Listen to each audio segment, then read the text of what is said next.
In the last episode, we witnessed the famous Akko incident of 1703 when a group of 47 Ronin who had formerly been in service to Asano Naganori of Akko Domain carried out a mission of vengeance against Kira Yoshinaka, who had wronged their lord, causing an outburst which led to his seppuku and the removal of the Asano from Akko.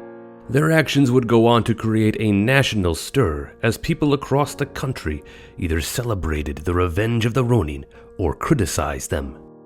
Regardless, Shogun Tokugawa Tsunayoshi would allow the 47 Ronin to commit seppuku with honor, ending the debacle while spawning a myriad of dramatic interpretations, the most popular of which coming to be known as Chushingura. Now, as we move past Tsunayoshi, we shall briefly cover the two shoguns who would follow him, yet their early deaths will ultimately lead to the end of Tokugawa Ieyasu's main line within the Bakufu, leading to new figures taking over, as the power dynamics within the military government continue to evolve, and the direct role of the shogun continues to shift.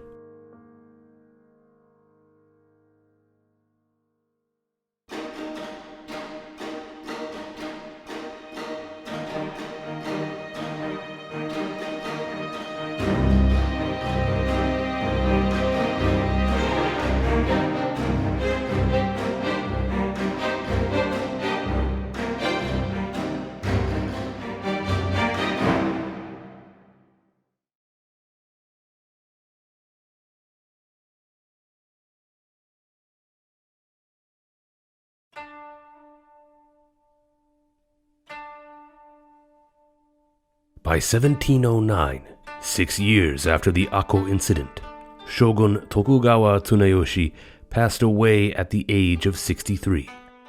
As discussed in great length in the prior episode, Tsunayoshi had been quite a unique figure, especially among the ranks of the Tokugawa shoguns thus far. As shogun, he had been a powerful and strict administrative leader, far more than his predecessor Ietsuna had likely been, and historians have often characterized him for his passionate nature. His most influential and perhaps infamous act obviously being the laws he would institute to protect not just animals, but almost all living creatures, otherwise known as Shorui Awaremi no Rei. Well-meaning but often considered repressive restrictions by the Bakufu which began to reach significantly into the lives of everyday people, which contributed to a rising resentment towards the government. Sadly, Tsunayoshi's intentions for spreading good karma by protecting the lives of animals and other living creatures does not appear to have seen the auspicious results he desired, as the final years of Tsunayoshi's reign were marred by further disasters which plagued the country. On top of that, it was under Tsunayoshi that the Bakufu began to run into financial distress, as by 1700, the government had seemingly exhausted all of its reserve funds and was facing difficulty in balancing receipts and expenditures. Tsunayoshi had been unable to properly answer the financial struggles facing the Bakufu. In fact, some have argued that his policies made the situation worse. Thus, by early 1709, after his death, caused by an apparent contraction of measles, figuring out a way to dig the Bakufu out of the hole it was slipping into would be left to future shoguns. Having no male heirs of his own after the prior passing of his own son Tokumatsu, Tsunayoshi's nephew, Tokugawa Ienobu of Kofu Domain, was nominated to succeed him. Ienobu continued on the Tokugawa family line from Tokugawa Hidetada, Tokugawa Ieyasu's third son and second shogun of the Edo Bakufu. Ienobu's grandfather had been Tokugawa Iemitsu, Tsunayoshi's father. Thus, there was no major quarrel regarding succession since he was still continuing Ieyasu's line as it had been within the Bakufu. By the time Ienobu ascended to the position of shogun, he was already in his late 40s, and very quickly we can see he was not anything like his predecessor Tsunayoshi. Ienobu, understanding the great strain Tsunayoshi had inflicted upon the people through his various strict edicts, saw fit to do away with many of them almost immediately. Such efforts won him acclaim, and many came to view him as a reformer through his Shotoku no Chi political reforms, As a means of restructuring critical aspects of the Bakufu, he attempted to cut away at practices and institutions which were either negatively perceived or clearly considered drains on the state. Some have even come to theorize that his relationship with Tsunayoshi before his death was not great, thus we might come to view his efforts to reverse course on Tsunayoshi's laws as perhaps a personal matter. Yet, regardless of his intent, his short time as shogun is generally looked at favorably. Writings about him indicate he had a passion for learning and made an effort to bring scholars into his administration, such as the notable Arai Hakuseki, a figure who, among other things, would assert that the role of shogun carried with it a similar divine mandate as the emperor. Certainly, Ienobu was not only a capable figure on his own, but coupled with influential voices such as Hakuseki, he truly does stand out. Supposedly, in efforts to reduce corruption, Ienobu even stopped accepting gifts from lords beneath him which could act as potential bribes. Such ingenuity, morals, willingness to listen to others, and forward thinking could have perhaps resulted in Ienobu becoming one of the greatest shoguns of the Edo Bakufu. But sadly, he died, just 3 years into his rule in 1712. His speculated cause of death was influenza, yet another shogun claimed by disease. To make matters worse, Ienobu had unfortunately not been blessed with a stable line of succession. Each of his sons had died young, except for that of his fourth son, Ietsugu, who was still just a toddler by the time he was made the new shogun in 1713. Because of this, figures who had been influential throughout Ienobu's reign, such as Arai Hakuseki and Manabe Akifusa, continued to manage the government and maintain the reform efforts which were already underway. Ietsugu was regarded as a bright child by Hakuseki, who had become his main teacher, just as how he had also educated his father Ienobu. Perhaps in time, Ietsugu could have grown into a fine level-headed leader. But, yet again, such things were not to be the case. In 1716, at the age of 6, Ietsugu caught a cold, which is believed to have worsened into pneumonia. Soon enough, the boy shogun was dead. His passing ended the original line of Tokugawa shoguns which had extended from Hidetara. The next shogun would need to be from a different branch of the family. His name was Tokugawa Yoshimune, and he was descended from Ieyasu's 10th son, Tokugawa Yorinobu. Yoshimune would quickly establish himself as a powerful leader. Already in his 30s by the time he became shogun, he entered the position with years of governing experience, having been lord of Kishu domain. He was realistic about his expectations and desires for the government, which conflicted with some of the more radical notions which had previously been put forth by Arai Hakuseki. Yoshimune was also seen to be far more concerned with public works, and much less interested with investing into private interests and ceremonial matters. Although the Bakufu was still facing uncertain financial issues, it wasn't necessarily in any imminent danger or threat of decline. Rather, certain strains on many of its systems were seen as potential causes for future concern. The ballooning amount of samurai in a warless age, wealth getting drained away due to insufficient usage and tax systems, and natural disasters which continued to cause hardship on the general populace.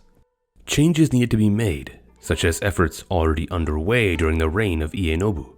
However, where Ienobu passed away before ever fully succeeding in his efforts, Yoshimune would largely succeed through his own, known as the Kyoho reforms. As historian Jonathan Clements describes, Yoshimune was arguably the best of the post-Ieyasu shoguns, aided greatly by being in power 3 decades, which allowed him to settle in and plan for the long term.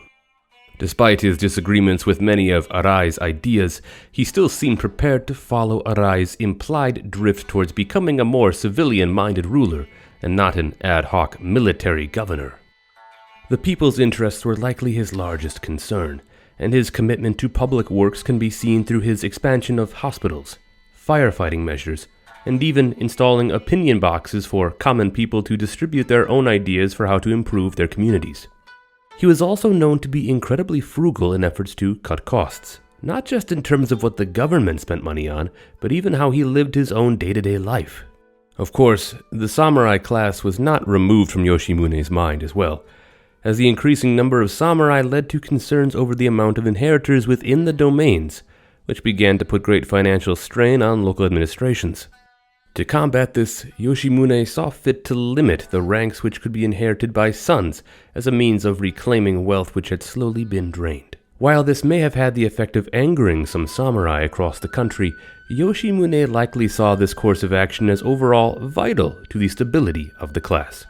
Although Yoshimune publicly stated that his guiding principle was the wishes of his ancestor Ieyasu, behind the scenes, he was forced to grapple with the consequences of having a ruling elite of samurai warriors after nearly 100 years of peace. This was a new century, a new age of samurai rule, and with it, Yoshimune understood how the country needed to continue to adapt. As such, by 1720, he lifted what had previously been a ban by the Bakufu on all Western and Chinese books entering the country. The purpose, of course, was to maintain some level of technological development on par with the outside world. Still, fears remained about certain outside influences, and as such, books were to be heavily investigated to ensure that no elements of Christianity found their way into the country. Being that the only nation who still held an active trade relation with Japan was the Dutch through the port of Dejima, it is here we finally start to see the boom of Dutch studies, also known as Rangaku. Japanese scholars now found themselves able to research all sorts of Dutch documents, which helped to build upon knowledge of medicine, geography, and mathematics. Yet, while there is still so much success and development which can be assessed from Yoshimune, all was not perfect. For instance, some of the Bakufu's new tax systems led peasants further into poverty than was intended. Additionally, things were not going to be so simple either for his heir.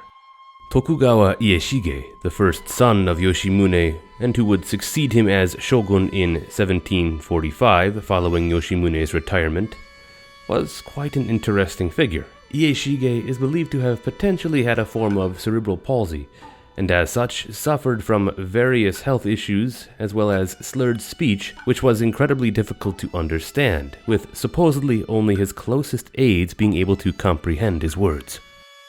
Still, power remained in the hands of Yoshimune, who continued to rule as an ogosho, or retired shogun, until his eventual death in 1751.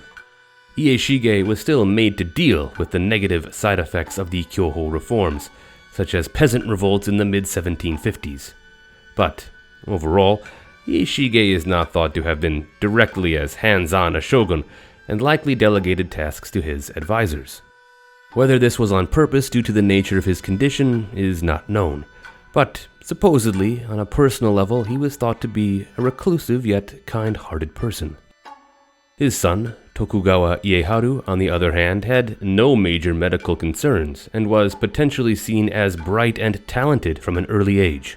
Perhaps this was one of the reasons why Yoshimune chose Ieyasu to succeed him despite his condition and over his more able-bodied other sons. Yoshimune is even believed to have personally seen to Ieyasu's education, helping to raise him into one day becoming a powerful shogun just as he had been.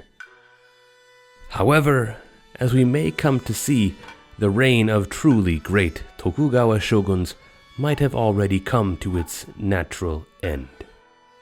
This seems like a fitting place to stop for now, as Ieyasu would retire in favor of his son Ieyasu in 1760, only coming to pass away 1 year later at the age of 49. Through the reforms of his father, Yoshimune, the Bakufu had been able to weather the struggles which it was beginning to face, thus maintaining its longevity, for now. However, the shogunate itself, with the ascension of the 9th shogun, Ieyasu, had gone through various reforms and iterations. In many ways, it was far detached from what had once been the military government established by Tokugawa Ieyasu, and as such, it would be in the hands of future shoguns and powerful Bakufu leaders to ensure that the shogunate maintained its steady course. In the next episode, we will move on to cover the life of Ieyasu, Ienari, and the coming shoguns of the 19th century. Thank you for watching, and don't forget to like, subscribe, and ring that notification bell if you enjoyed this video and found it to be most informative.